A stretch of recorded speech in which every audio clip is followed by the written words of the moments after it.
करताय? नाही, पण एकनाथ शिंदे असं म्हणतात की काही जण विधान भवनातील टुरिझमसाठी येतात, काही बोलत नाहीत सभागृहात, फक्त पायऱ्यांवर माध्यमांशी बोलून निघून जातात. बघा, एकनाथ शिंदे यांच्या बोलण्याला महाराष्ट्रामध्ये आता काही तसं महत्व राहिलेलं नाही.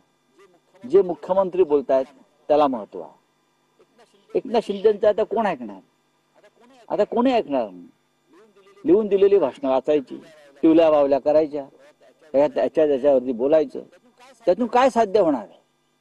आपण राज्यासाठी काय केलं, जनतेसाठी काय केलं, स्वतः पैसे देऊन आपले वेळावेळाने सत्कार करायचे, हा महाजी शिंदे सारखे पुरस्कार विकत घ्यायचे, याच्या पलीकडे ह्यांचं आता भविष्य काय है?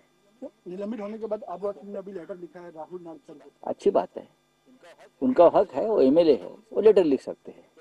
चलिए, करता है. नाही, पण एकनाथ शिंदे असं म्हणतात की काही जण विधान भवनातील टुरिझमसाठी येतात, काही बोलत नाहीत सभागृहात, फक्त पायऱ्यांवर माध्यमांशी बोलून निघून जातात. बघा, एकनाथ शिंदे यांच्या बोलण्याला महाराष्ट्रामध्ये आता काही तसं महत्व राहिलेलं नाही.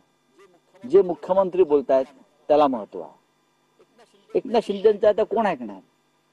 आता कोणी ऐकणार? लिहून दिलेली भाषणं वाचायची, टिवल्या बावल्या करायच्या, त्याच्यावरती बोलायचं. त्यातून काय साध्य होणार आहे?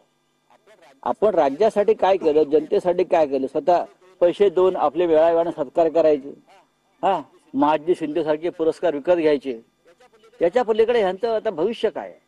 निलंबित होने के बाद अब ने अभी लेटर लिखा है राहुल नागसर को। अच्छी बात है, उनका हक है, वो एमएलए है, वो लेटर लिख सकते हैं. चलिए.